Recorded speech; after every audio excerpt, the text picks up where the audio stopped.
So by now you should already have your name on the front of your packet and the class period. So go ahead and open up your packet to page 1. Of course. Today we are going to learn 3 things. We're going to identify the y-intercept from a table, graph, equation, or verbal description. And actually, that's probably going to go into tomorrow because we're not going to have time to do this whole lesson today, so it's going to be a 2-day.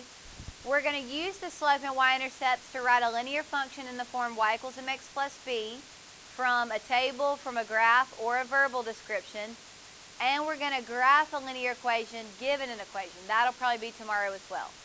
Okay, this is definitely a review. You started learning this stuff in middle school. You all know that slope-intercept form is y equals mx plus b. Now, the reason it's called slope-intercept form is because it contains a slope, which is the m is the slope, and within this equation there is a y-intercept, and that is the b. That's why it's called slope-intercept form, because within that equation you are able to find the slope and the y-intercept. Okay, the first example is definitely the easiest. We're going to write the equation of a line with the given slope and y-intercept. Number 1, if the slope is -2 and the y-intercept is 5, what does the equation of this line look like?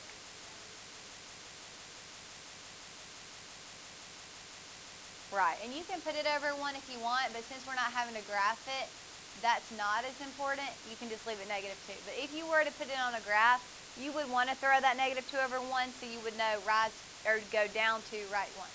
Okay, just for right now, circle number 2, and let's move on to number 3. Because in a few minutes, I'm going to let y'all work on the circle ones by yourself while I call you up to tell you your test grade. So please don't work on them right now because the problems are getting harder as we go. And if you're sitting there working on these super easy ones, you're going to miss the hard ones. So pay attention. You'll have plenty of time to do the circle ones in a minute.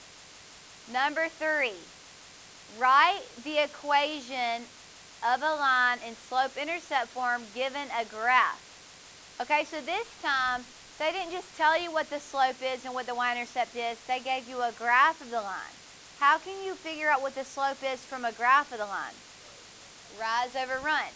You always start at the point that's furthest to the left, which would be this one, and you find your way to the point on the right, which is this one. Remember, it's rise over run. So you either go up or down first, and in this case, we go up 1, 2, 3, 4. So that's a rise of 4. And then you run to the right 1, 2, 3. So your slope is 4 over 3.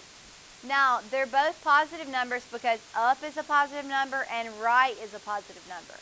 Also, you knew from the get-go it had to be a positive slope because your line is going up from left to right. How do you identify the y-intercept from a graph? Where it crosses the y-axis. Remember, the y-axis is the vertical one, so where does it cross it? -5. Now you have all the information you need. You have the slope, which is your m. You have the y-intercept, which is your b. So what does the equation look like? Right. Okay, circle number 4 and go to the next page. Okay, number 5, same type of question. We need to identify the slope first. So which point do you start at? The one on the left. And then to get to this point up here on the right, we have to go up 1, 2, 3, 4. So up 4. And then we have to go over 1, 2, 3. So it also has a slope of 4/3. What is its y-intercept though? 2. 4/3. Up 4 over 3. Okay, now that we have the slope and the y-intercept, what will the equation look like? Right. Okay, circle number 6, and now let's go down where they have not given us the slope and the y-intercept, and they haven't given us a graph. They've given us a what? A table. Okay, and they want us to find the m, which is the slope. Okay, if you don't have a graph to look at, how do you find the slope when you're just given x's and y's? Okay, the change in y over the change in x. So there's a formula. Does anybody remember the formula? Very good. That formula is also right over there on the wall. Up there, see those posters that are in a grouping of 4?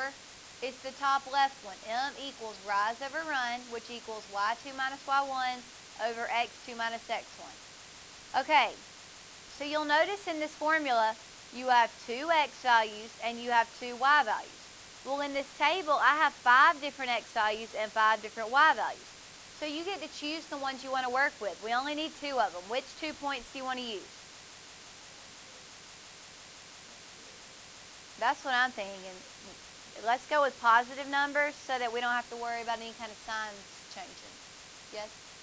Wait till I'm done. Okay, now, so the first point over there is 0, 1. The second point we chose is 1, 3. Now, this is a point, and we all know that a point is an x value and a y value, right? So this is also an x and a y. Well, isn't this the first point we chose? So for that reason, we're going to put little 1's beside their x and y. And then this is the second point we chose, so we're going to put little 2's. Now that you've labeled each number with a unique name, like this number is x1, this number is y1, and so on, this is like a seating chart for the numbers.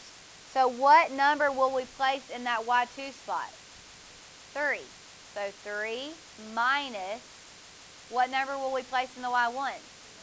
1 is your y1. And then what number will we place in x2? 1, and then minus is always there because it's part of the formula, and then x1 is 0.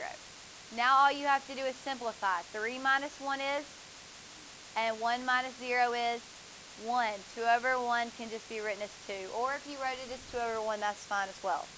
Now, do you think you would have gotten m equals 2 if you'd chosen 2 other points? Yes. It doesn't matter which points you choose. As long as you do the formula correctly, you should get m equals 2. Any questions? Okay, let's try one more of these together before we move on. Okay, for this one, we're given a table, which is a bunch of x values and y values. To find the slope, you've got to use the slope formula, which is y2 minus y1 over x2 minus x1. To be able to use that formula, you need 2 points, because you need 2 x's and 2 y's. Which 2 points do you prefer to use? Okay, that's fine. 0, 3, and 2, 2. 0, 3 was the very first point she selected, so for that reason, we'll put the 1's beside it. Not that it would matter. If you put the 1's beside the 2, 2, and the other point you labeled x2, y2, you'll still get the right answer as long as you're doing it right. So this is the x2, y2. Now that we have them labeled, what goes in the y2 spot? So 2 minus 3 over 2 minus 0. And that becomes what on top and what on bottom? 2. So your slope is negative 1/2. Once you get really good at this, you'll realize that just sit the points side by side, like write them out side by side on your paper, and you're just doing this one minus this one over this one minus this one. You'll just see every time it's this one minus this one over this one minus this one. Okay, circle this one because that's one you'll do by yourself, and let's go to the next page. All right, number 1, find the slope of the line that contains the 2 points 3, 5, and 1, 4. So this time, you're still finding the slope, so you still want to know the m, and you're still given 2 points. It's just that you don't have a table to choose from. They give you the 2 points you have to use. So since 3, 5 is the first point, we'll label it x1, y1. And then 1, 4 is the second point, so we'll label x2, y2. And now we just plug it in the formula. Now, I don't know if anybody noticed, but if you look up here, they wrote the formula a little different. Instead of y2 minus y1, they did y1 minus y2. You can do it either way, but you have to be consistent. See how on the bottom they also reversed it and put x1 minus x2? So I've always learned it as y2 minus y1 over over x2 minus x1. But if you did reverse them, it's okay as long as you reverse the y's and the x's. Okay? So let's just stick to the y2 minus y1 though, because that's the one that's most recognized. Most teachers say y2 minus y1 over x2 minus x1, and most textbooks have the one on the wall. Okay, so what would go in the y2 place? And then minus what goes in the y1 over, right? What's 4 minus 5? And then 1 minus 3. So what do you think, if this were a multiple choice test, what do you think the answer is going to be? Positive 1/2, because a negative divided by negative is a positive. Okay, circle number 2, and now let's look at number 3. Okay, they've given us 2 points. So we have an x and a y, x and a y. That's the first point, so I'll label them with 1s, and then the second point with 2s. And now I just plug them in their place. And you could go ahead and do this to make it easier. Just go ahead and put your fraction bar and go ahead and put the minuses, because they'll be there every time. Now you just fill in the places. What goes in the y2? What goes in the y1? What goes in the x2? And what goes in the x1? 2 minus 2 becomes, and 5 minus 1 becomes, and so the final answer is 0. 0 divided by anything is 0. So what kind of line is that going to be that has 0 slope? Horizontal. Think about it. A horizontal line has 0 steepness to it, correct? So that's why it's 0 slope. Steepness is a synonym of slope. So if the line has 0 steepness, like a horizontal line, that's 0 slope. Okay, now I'm going to circle 4, I'm going to circle 5, and I'm going to circle 6. While I'm calling you up, telling you what you made on Friday's test, you need to be working through all of the circle problems. All right, number 2. If the slope is 3 over 4 and the y-intercept is negative 3, the equation is y equals 3 over 4x minus 3. All right, number 4, if you're given this graph, to find the slope, you do rise over run. You always start with the left point and move to the right point. You would have to go down 1, 2, so that's negative 2, over 1, 2, 3, 4. Now, if you were to write negative 2 over 4, it's technically correct, but on a multiple choice test, what do you think they're going to turn that into? A negative 1 over 2. Okay, the y-intercept is 1. So the equation is y equals negative 1/2 x plus 1. So you need to pay attention. Okay, next page. Number 6. There were no points, so you had to create your own points. Right here is the y-intercept, and that's at negative 3. And then another nice point on this line is right here on the x-axis. Or you could have picked this one. Those are pretty much the best 3 points right there. Okay, to get from this point to this point, you have to go down 1, 2, 3. So down 3 goes in the rise. And then over 1, 2.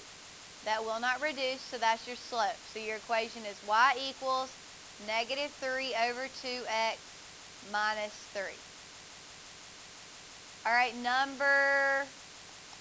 example down here. To find the slope when you're given a table of values, you choose 2 of the points. I'm just going to go with 3/8 and 5/14. Okay, 3/8 would be my first point, so I'll label it x1, y1. 5/14 is my second point, so I'll label it x2, y2. And then you just plug them in the formula. I would go ahead and just do this. Put your fraction bar and put your minuses. Those are always there. Your y2 is 14, your y1 is 8, your x2 is 5, your x1 is 3. That becomes 6 over 2, which reduces to 3 over 1, or just 3. Okay, next page.